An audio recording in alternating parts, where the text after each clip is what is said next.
The Bayonetta series is one of my favorites for a few different reasons. First being how it captures that stylish aesthetic that other games like Devil May Cry are known for. Second being the arcade-like combat that pushes you to get better scores and combos. And third is obviously Bayonetta herself in more ways than one. But what always bugged me about the story is the moments where the story does start to move away from the crazy antics in combat and get more sentimental. Don't get me wrong, I'm always down for some good plot and character development, but it always tends to get lost in translation. We talked about Bayonetta 3 a while ago, and the end of that game held some touching moments that felt out of place from what I'm used to, mixing together a love story between alternate dimensions and creating something I'd call a beautiful mess. But fast forward to a few months after it was released and we get today's game, Bayonetta Origins, Cereza and the Lost Demon. When I first saw this and played the demo, it seemed like a very weird change. Like, why leave us with a game that looks like one of those artistic indie titles? We start off with a beautiful presentation as the entire game is styled like a storybook. It reminds me of the art style in Okami, and the watercolor aesthetic sets the tone for the plot so well. Instead of us strutting around as the dominant and seductive Bayonetta from the rest of the series, we get to see her story before it all started. Because before she was known as Bayonetta, she was Cereza, a young witch in training who wants to become just as powerful as her mother. One thing the main games always cover is the bond that Bayonetta had with her mother, especially with the events of the third game.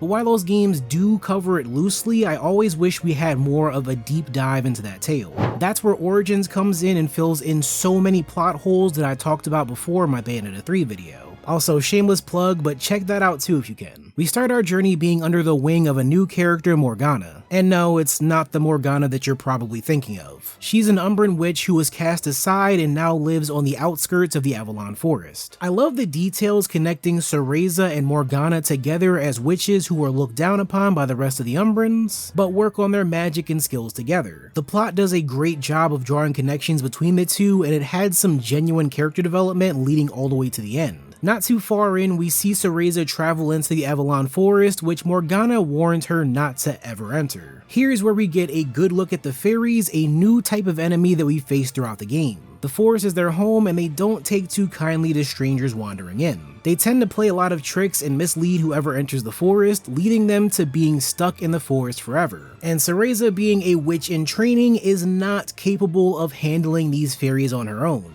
which is of course where Cheshire comes into play. Cereza was able to summon a demon into her own stuffed cat, and now it has the form and might of a monstrous demon. We not only get to battle with him and gain new abilities, but the story surrounding the two of them grows into a very heartfelt tale. It's a journey for the two of them to escape the forest, as Cereza wants to get back home to Morgana and Cheshire just wants to be sent back to Inferno where he came from. I've heard some people talk about this game as being one of those cozy games, and I kinda agree with that. Games like Stardew Valley and Animal Crossing usually come to mind when I think of cozy, and while this isn't as casual as those, it's a huge step towards it. Compared to the original games, both the style and gameplay are much more relaxed. It was a nice time jumping back into the storybook tale, and part of me even wishes that it were longer. If you're someone who plays games for that chill and cozy vibe, then this is totally up your alley. Because even when it comes to combat, things don't get too tough, so you don't have to struggle through this 14-hour tale. You take control of both Cheshire and Cereza by using the two different sides of the controller. So all of Cereza's moves are on the left while Cheshire is on the right. I wondered if this game would have some kind of two-player option, since it gave me the vibe that this could be a two-player game easily. But if you just use your Joy-Cons and hand one over to a friend, then it would work pretty much the same way. But it might be a little annoying if the person playing as Cereza constantly pulls you back or sends you out without warning. Cereza can't fight for herself, so most of the time you'll be controlling her to do minor platforming or performing spells to solve puzzles. It's a great touch that they still use the idea of her dancing to do spells and turning it into her doing ballet compared to the pole dancing techniques that we're used to. In combat, this translates to Cereza using her spells to trap enemies and hold them in place. And while they're stuck there, Cheshire will do all the hard work. And speaking of Cheshire, he's of course the one who does most of the fighting. He starts off with some simple slashing attacks, and then as we progress, he can learn variations of combos and finishers. Some of these are done on his own, but he does have a few combos he can activate alongside Cereza. Things like dealing an extra amount of damage to enemies that have already been wrapped up. He's more than just a fighter though, since you'll use him him to solve plenty of the puzzles in the overworld too. Some of these require him to have certain elemental abilities that you'll be unlocking as you get through each major boss fight, but rest assured that those elements can do more than just open up new areas of the map. The enemies you fight will end up having their own power-ups that Cheshire can take down using things like a vine attack or a ground pound. They make good use out of these abilities, and later on things get a bit more tricky when you need to swap powers on the fly. Nothing too complicated of course, but it adds the perfect amount of challenge into the mix. As you make your way through the forest, you'll find two different types of currency you can use to upgrade all of your abilities. And some of those abilities are basic, like being able to dodge or even run faster, but the best ones will enhance your power as a team during fights. A few of these can end up being combo attacks where Cereza can wrap up an enemy and Cheshire lunges for a powerful bite. The map is filled with plenty of challenges and hidden secrets that expand on the lore of both the fairies and the forest. You'll come across these lost souls called wisps at some point, and they'll give you extra currency and items for helping them out. Then you can also find hidden objects that give you upgrade materials for even more powerful skills. And yeah, there's going to be a lot of backtracking as you go, since many of those areas will be off limits to you until later. You don't need to worry too much about 100% completing it all, but if you do have some skills that you really want to unlock, then you're always free to go back for it. After you complete the main story, you get a short extra mission starring Jean instead of Cereza. I thought that after Jean's mode in the third game, they would have started making her feel more separated from Bayonetta in terms of how they both play. Jean always seemed like nothing more than a copy of Bayonetta with slightly different summons and of course white hair. And well, that's kinda the same thing in this side story. For whatever reason, she fights through the same kind of enemies again with Cheshire by her side. Except this time his name is Charles, since the demon is possessing Jean's stuffed cat this time. They kind of make it make sense, but it just still felt weird. It's not a very long quest, but again, it does add some more details about the plot within Bayonetta 3. So if you care about the overall story of Bayonetta 3, then you're going to want to play this for context. This was a game that I expected to be one of the weaker Nintendo titles. Since it came out hot off the heels of Bayonetta 3, it felt like it was made to be a separate mode, but later on spliced into its own game.